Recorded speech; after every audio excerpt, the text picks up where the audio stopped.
Good morning, everybody. It is a beautiful, beautiful day, and I am just wrapping up my lesson for tennis.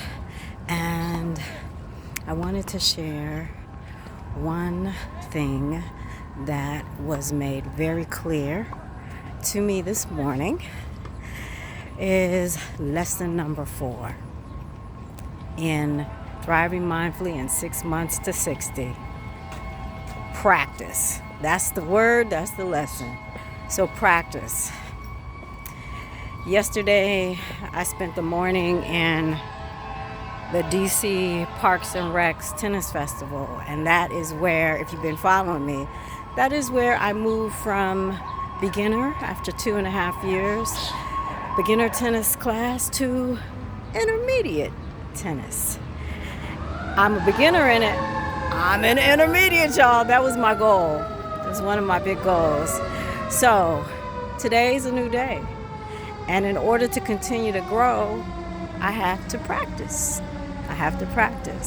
And so this morning, I woke up a little later, got to my tennis lesson about 15 minutes later than what we had scheduled.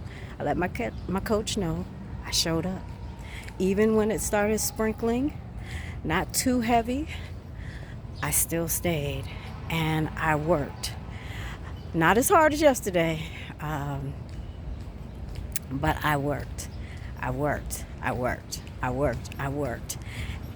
And so practice is something that we get to do every single day. And especially when we are growing, strengthening our muscle in whatever it is that we're learning, whatever it is that we're doing.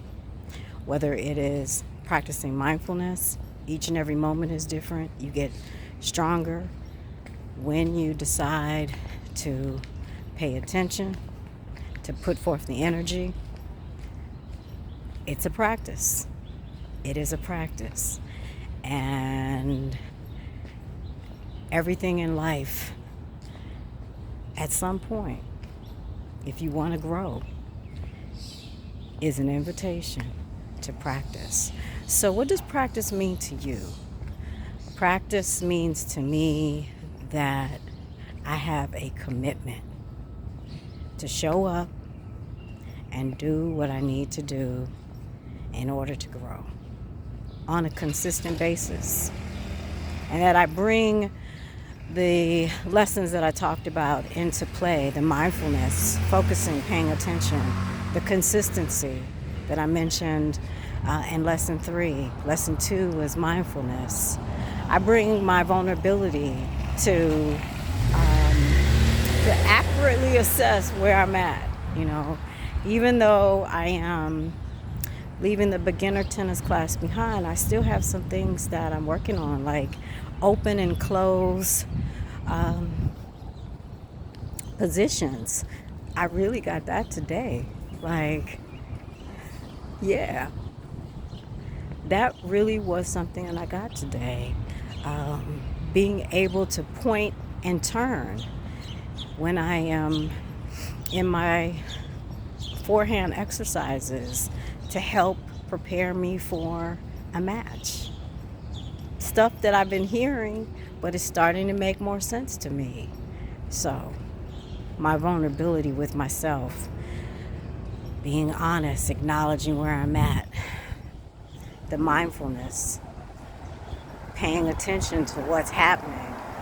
I know today my body wasn't as quick.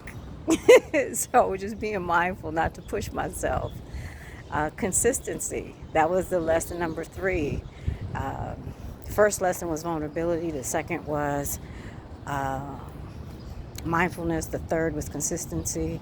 The consistency of just showing up.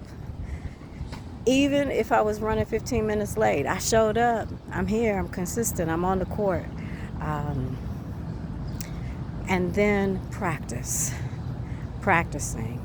recognizing that not just today am I practicing, but I plan to practice on Tuesday. I plan to practice 1 or 2 more days during the week before I have class on Saturday. And even after that, just making sure that I practice.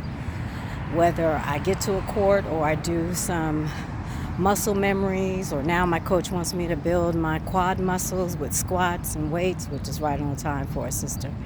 But practice, all of that, it is practice. So, what do you need to practice in your life? Share in the comment sections. And I thank you for listening to my reflections on lesson number 4 and my Thriving Mindfully journey of 6 months to 60. Have a beautiful, beautiful day wherever you are.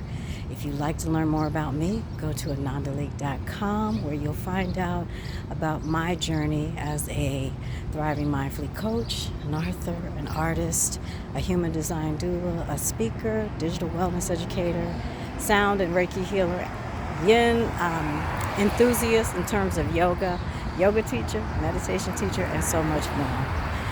If you feel called to reach out to me to see how we can work together, set up a 30-minute free call. The button is right on the website. Go to AnandaLeeke.com, and I'll talk to you soon. Bye.